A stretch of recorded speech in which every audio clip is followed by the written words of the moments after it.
content over everything. Thugs in the black balaclavas. Sorry, I noticed you're just saying that you are aware, though, if half of these people on the other side got into power, they'd suppress freedom of speech as much as anybody else here. Yes. Okay, so you are aware of this, yeah. right? But you are painting them out to be some sort of bastion. But right now, as you heard me quite clearly state, right now, they are defending freedom of speech for the wrong reasons. Well, no, I don't think they are defending freedom of speech. Well, they blatantly are defending they're putting on a front for the protection of freedom of speech. They aren't suppressing freedom of speech in the way that this mob were. But nobody was suppressing freedom of speech. Look, well, I'll just prove it to you by the fact. Are you talking about your interview when they walked away? No, what happened was, I've been on that side. Content Over Everything and JC have both filmed me interviewing people on that side. We had calm conversations in which we had clear points of disagreement. I came round to the anti-fascists, and what happened was, they didn't want to talk, and then when I tried to talk to someone who did want to talk, I was being pushed. Right, okay. Being pushed by someone from the anti-fascists. Then they started playing the loud siren thing to suppress the conversation. Okay, that's one then they person. started flashing lights. So that's actually three people doing three actions. How many? Right, so this is working as a group, and you're trying to say... They are a group. No, they're not. They came as a group, they left as a group, they even had a uniform like a group. That's not entirely If it walks like a duck and quacks like a duck, it's a duck, my friend. Well, no, if it looks like what- a group and behaves like a group, it's a group. What you just said was that there were three people who were against the person who's agreeing with the interview, right? No, the whole mob of them, When you said three people. bar one person. One person Right, was okay. willing to discuss. Okay, right, but if there are three people trying to suppress that, then it can't So be the a evidence group. on the ground They're is not actually acting as a that group only then. one person No. was in favour of free discussion, and the rest was against it. Well, no, I'm sure there will be more people. So explain to me why it was on camera, that members of the anti-fascista formed a cordon and were telling one another not to engage. Explain that to me. It says on the website. They because say I'm they're against freedom of speech. I don't on their website. Yeah, What's the Antifa, website? I don't believe they think that if you're talking hate speech, Look at North they have to London suppress you Yeah, by any business. right, Look at yeah, them. yeah. That's what And they say. 2 days You've come ago, to the I wrong tweeted at them place, opposing this. brother. You did what? I tweeted at them 2 days Steve. ago opposing what was going on today. Brother, So, you know, don't you've come bring to me the out to wrong be. place to argue about free speech because No, every one of us here are regulars at Speaker's Corner, am and we live by the So am I. principle of free speech. So do I. Yeah, I didn't come out in support I've of not this. seen this guy. No, but I'm just Has anyone saying seen this Antifa, guy? they don't believe Has in anyone suppressing seen free this guy? You are not a regular you've at seen me. Speaker's Corner. Come on. You're from here. It's not Yeah? Yes. Brother, the fact of the matter is... What's his name? What's my name? Oh, I don't know your name, to be honest with you. I don't know your name either. Right, well. I know his name. Okay. I know his name. Right, okay. I know his name. Right, okay, Do you know yeah. why? Because we're the regulars. Right, yeah, okay. Yeah, you're not a regular. I've been here- Free that's speech not is fair. what What do we you mean I'm not a regular? do. No, free speech is what we do at Speaker's Corner. Yeah. What this was not free speech. Clearly. What this was an attempt to suppress free speech. No, not at all. That's what it was. That's what they do. They do believe There was- in How was suppressing an interview Right, my not an take on attempt to it- suppress my take on it, if this, they- if they ladies had and no platform gentlemen, delivery, is the that would have been reason. suppression of speech- It's of the free speech. This was not the suppression of free speech. schizophrenic approach Well, of they the were left. There was a large wall of This is police. the Up until schizophrenic that approach point, if there were no of the police? liberal. If there were no police, They I'm talk sure about there'd have been free a brawl. speech Yeah, whilst exactly. trying to apologise for Started its by who? suppression. I'm sorry, with both of them. I don't think. Really? Yeah, I You really really don't. think Yeah, people over there with their free speech placards would have started No, a this, brawl? this Are you is serious? this is the major propaganda piece now. No, is there's it? no. yes, This it is. is. Hold on, no, brother. We got this. We got this. We got this. We got this. Don't heckle him. Don't heckle him. Let me get this guy. Right? I've got it on camera. Yeah. I've got it on camera, and I have experienced it directly and I'm today. telling you as Who well. were the people in favour of free speech? And it was the ethno-nationalists. No, I no, disagree no, with no, them. because it's- Violence? There was no violence. There was no If any violence of over these there. They people- disagreed with me, and I disagreed with them. But the only place that I got pushed was with the anti-fascista. I'm telling you as well, if any of these people go into power, They would- did not they would push su- me. They would suppress They free did speech not. These people, just who as are much these as people? Antifa. Who are these Just people? as much as Who are Antifa. these people? Who are they? No, I'm not. I'm not on the side of them. Sounds I- like So why are you no, apologising I for was them? on this. I was there. And I Oh, came through a to bit of that a side Freudian as well. slip there. No, I was on their side, is what he was on their going to side, say. Basically, I came over to that side as well. Yeah. Right. I was. I'm against fascism. Do you just as think much that as- if the anti... Denounce communism. Yeah. I, And do you denounce Antifa? yes. Okay, that's very I, respectable. yeah, right. But what I'm saying is, I think we have to have a nuanced position here. Okay. I am opposed. What, against thugs that have their Oh, no, I'm faces not a covered? separatist. What are you then? Nuanced You are a position against socialist. thugs with faces You're a covered. socialist. I believe in free speech, right? 2 days ago, I said on Twitter to the North London Antifa, I don't think we should be coming here to no platform somebody, especially at Speaker's Corner. But at the very much the same time, I think we should be coming down to argue against people. and I don't think we can paint people. That is the world I think Right. most of us But here I think- aspire I So, think there's so a can I dangerous- have the interview with you that your anti-fascist friends over there suppressed? Can I have an interview with you? Sure, it depends on what you're going to ask me. Maybe I'm not. Sure. Okay. So, The dangerous line here when we paint these people on the other side here as well as pro-free speech, because if half of them got into power, they wouldn't. let's be clear. It's obvious to me. Well, I think half. Okay, he wants to have an interview. Thank you. It's all right. It all washes. Thank you so much. You're very kind, sir. Just as much as anybody else. Okay, he's not going to have an interview with me. They're going to have an interview conversation. But anyway, my experience today is that whilst I believe that the ethno-nationalists are pro-free speech as a simple stepping stone to another agenda, and I disagree with the ethno-nationalists, the fact of the matter is that the fruits on the ground were I was able to have a civilized conversation with them, even though I disagree with everything they stand for. But on this side, the anti-fascists, who are supposedly defending me from these horrors over here, were the ones that tried to suppress free speech, creating a cordon, telling one another not to engage, pushing me, flashing a light in my eyes, forcing a siren to make creating a siren to make loud noises to suppress free speech, to suppress a discussion, encouraging people not to talk. Thuggish behaviour.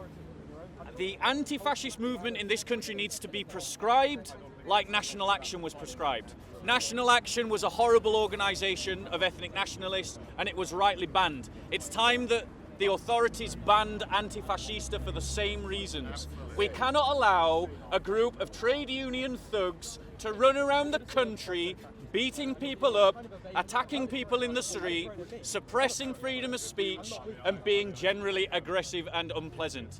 In a civilized democracy, freedom of speech is the fertilizer of which democracy grows. I knew I recognised you. What's your name? Diana, nice to meet you, Diana. Bob, what's your name? Or whatever country film you like, you know, yeah, COE. Where's he on? Where's the I want some share of the Bentley fund today, you know? I feel like I'm earning your wage. Right.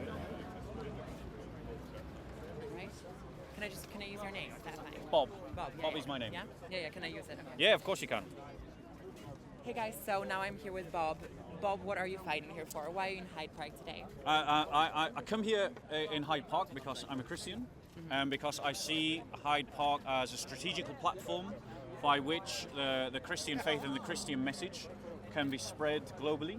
Because whilst to all intents and purposes, Speaker's Corner does look like a bunch of nut jobs all arguing in whatever weather like a bunch of crazy men, the fact of the matter is there are tens of thousands of people right across the world who are tuning in to watch these debates, including in closed countries like Saudi Arabia, and it gives us an opportunity to share the Christian faith with them, because I genuinely believe that the Christian faith is the answer that Europe needs. I agree. So that's. And you were saying something before about how the anti-fascists would not talk to you, but how the generation identity, the movement that you still disagree with, nevertheless you praise them on their openness to free speech. Could you tell us a little bit more about that? Okay, so I believe that, I don't believe that the ethno-nationalists are defending free speech because if they were in power, they would maintain free speech. I believe that they are using it strategically and tactically as a stepping stone, to defend their own right to speak, but also in the hope of keeping a road open for them to gain influence and power in society. However, what I experienced today, regardless of their motives, is that they did defend free speech and that they were open to discussion and criticism without any form of aggression. And that was captured on film by Content Over Everything and by Soko Films. Now, I wanted to give the Antifascista, I wanted to go and talk to them because I disagree with Antifascista. As a Christian, I follow a muscular faith. I don't follow that kind of limp-wristed, effeminate faith that the Archbishop of Canterbury follows or the Pope follows.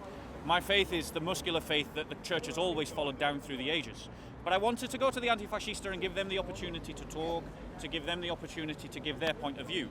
And what I encountered was people telling people not to engage, forming a human cordon so I couldn't reach people, they started to try and push me. I ended up having to push back because Christians are not called to be pacifists. We are allowed to defend ourselves.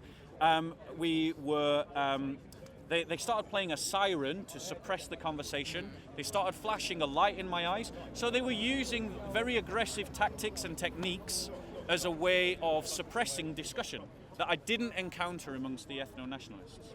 As a Christian, what is the biggest thing you disagree with on with the generation identity or ethno-nationalists and then Antifa? Okay, so in terms of ethno-nationalism, the Christian faith is super nationalist, it's super tribalism. As a Christian, we enter into a new kingdom, we enter into a new identity. The people of God are the Christian church, and that is one nation under God. It is one community under God. If you go into any major church today, this Sunday, you will find people of multiple ethnicities, multiple backgrounds, worshipping God in many tongues. Right. And the global church is a global community. And ethno-nationalism carves away at that truth that is given to us by the apostles. As a Christian, my faith was founded by Jews. Many of its leading figures were Africans. Many of its leading figures were from the Middle East, who were Arabs or other Middle Eastern Assyrians and so on. And it wasn't until the 3rd century that Europeans started to take the fall. Right. Now, so I disagree with this for this reason, because it compromises a Christian truth. And I think that the fight against Islamization is something that can only succeed when it is rooted in the true history of Europe, which is rooted in Christianity, which is multi-tribal, which is multinational. Christians from Britain, France, Germany, Spain, Italy, Poland, united together to stop jihad in the Crusades. Right. Now, in terms of the Antifascista, they're essentially an anarchistic movement, and as a Christian, I believe in social order. Right. I believe that authorities are given by God for the good governance of society, and that those are instituted by God. And so those movements that wish to break up social order are not for the common good, and therefore must be opposed. As a Christian, I believe you oppose all injustice. The injustice of Sharia law, the injustice of ethno-nationalism, and the injustice of the anti-fascista anarchist movement. Beautiful. Thank you so much, Bob. It was- Now I want to interview you. Oh, sure. So what's your name? Susanna. Nice to meet you. Susanna. And where are you coming from in all this? So I contribute to Breitbart, and I also am quite active on YouTube and Twitter. Okay. So that's at Opinionated European. If anyone's An interested. opinionated European.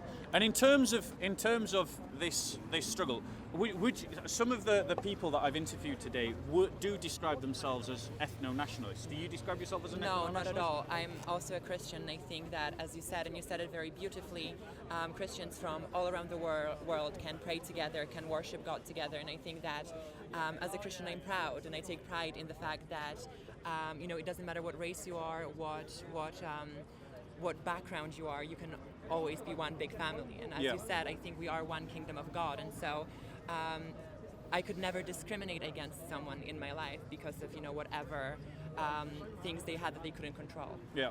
So that is certainly my problem with ethno-nationalism. That I'm not sure if this is something that Generation Identity believes in. I don't think so, but I know the alt-right is very much about creating an state, a white yeah. ethno state, which I think is horrible, which Yeah. really bothers me, and I could never agree with that ideology simply because I'm a Christian. And so we have the truth of the Christian faith opposing racism. As a Christian, why do you oppose? I'm guessing you oppose anti-fascista because I know Breitbart does seem to have that tone about it. Yeah. So what as a Christian, speaking as a Christian, not as an employee of Breitbart, why do you oppose the anti-fascista movement? Again, as you said, they are communists. As we know, communism in practice has been very much against faith, and Yep. Christian faith in particular. I come from Poland, so in my country, people had huge issues worshipping throughout the communist era.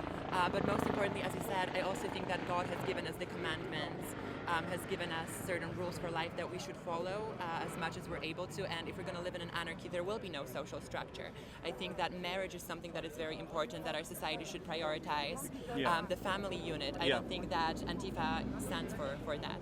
And in terms of the sort of crisis, the existential crisis that Western Europe is going in right now, for me personally, I think that the church is absconding from a fight that it needs to be involved in.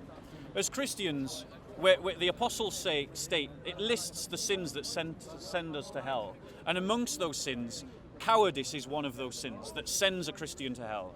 And Christ said that we should fear no man but only God, because after destroying the body, God can destroy the soul, but man can only destroy the body. I don't know if you, how would you reply to this comment that I think that the church has abandoned a muscular and courageous faith and has given up the fight against opposing ideologies because it has been intimidated? I mean, what do you agree, disagree? What's your thoughts on that as a Christian? I always had a very uncomfortable relationship with the Catholic Church. Yeah. Simply because I feel that priests often take on the role of political activists. Yes. Or at least in the churches that I went to. And so for me, instead of listening about faith and about what sort of life I should choose according to Jesus, according to the Bible, instead I was being told, vote for this party, sign this petition, yada yada yada. And so for me, worshipping is something that I feel a lot more comfortable currently doing at home, because as you said, the church has, or a lot of churches have taken steps away from the mission of Christianity towards something that I disagree with. So Yeah. I do think that the church in a lot of ways has abandoned us, and certainly, again, I don't want to generalize, but the churches that I've been to could never answer the questions that I had, my Yeah. existentialist questions. And I agree. I think that the church in the West is undergoing a bit of an existential crisis at the moment. The last time that we were this week historically, was just before St. Constantine became a Christian. The church has coupled itself to liberal politics, and this has effeminized the church. For the church to reclaim its identity and its sense of purpose, and to have a Christian political vision, would you agree or disagree with the idea that it needs to divorce itself from liberal politics, whether that be conservative, nationalist, or communist, and to develop a Christian politics based upon a Christian identity? Yeah, I think primarily the church should stop with activism. Yeah. That's definitely something that I agree with. I think that God gave us free will for a reason. And so if somebody chooses a path for themselves that is not in line with the Christian faith, I think that God did that for a reason. They should be living according to their own consciousness. But I also do think that the church would inspire a lot more people who are looking for some sort of a guidance if it stopped involving itself in politics altogether. I think, for me, this is where we have a disagreement, because I think that the church does need to be involved in politics, but its politics needs to be based upon itself. Right. So that the center of a Christian political vision is that the church seeks to defend the persecuted church. Right. If we have solidarity with persecuted Christians, then what that means is that we have a political activism that stands up for itself and our own identity. And right now, the church needs to rediscover what it means to stand in solidarity with the martyrs and the confessors of the faith. Because across Western Europe, increasingly Christians are being discriminated against. In the Middle East, Christians in some cases are being wiped out. As not just in the Middle East, but you've also got places like in Burma. The liberal media bangs on about what's happening to the Rohingya Muslims, and obviously that is wrong, what's happening to them. But they're totally silent about what's happening to the Karen Christians.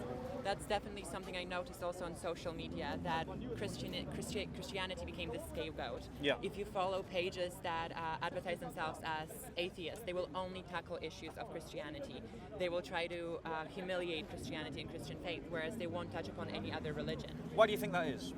I think it's due to political correctness. I think that we live in an era where Christians are seen as the privileged, Western Europeans or Europeans are seen as the privileged. And so since this is the faith that sort of, of course doesn't originate from here, but has a very strong tradition in the West, I think that's why all these left-wingers see it as something that can be made fun of, whereas other faiths cannot be touched upon.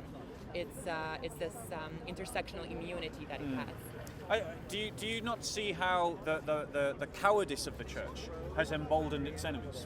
Perhaps, yes. Now that we're putting this into perspective, certainly if church started to speak up about this, if church perhaps engaged more young people, because I know that that we're having a crisis, at least in Europe, in terms of how many young people are joining Christian faith. Yeah. This is not the case in South or Latin American countries, Yeah. South America, but certainly in Europe. And so, if the Catholic Church emboldened more young people and To fight for the cause of the to fight church. for the cause of the church, and Yeah. also be more active on social media, I Yeah. think that would be great in, Yeah. in defending, our faith. I think that the lack of a muscular faith is one of the central reasons why the church is dying in Western Europe.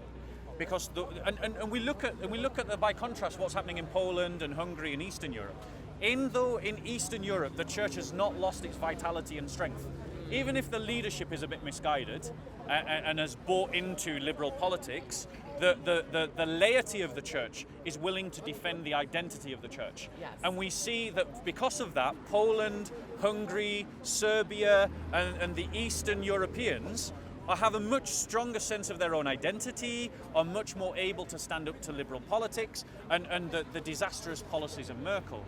But here in the West, people like the Archbishop of Canterbury have sold their office to the liberal establishment. And every Archbishop of Canterbury, every so-called great leader of the church in the West, sells their office to the establishment to serve the establishment rather than using their office to serve the kingdom of God and the church. I agree. I absolutely agree. You know? You what? All right. Look after yourself, man. Speak to you soon. Anyway, sister? Yeah. Peace be with you.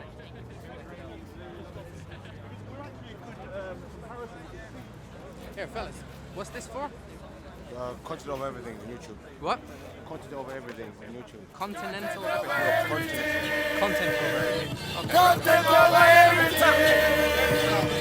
From now to Come, man, say it straight. Man, don't listen to BBC. Man, don't listen to ITV. Listen. Man, don't listen to BBC. Man, don't listen to ITV. Man, don't even listen to ITV. Is that a comic? Man, don't listen to BBC. Man, don't listen to ITV. I don't even listen to Sky, man. Man, listen to COE. Man, just listen to COE. All of them are there. COE. If you see me, it's COE. No, that's okay. I always do.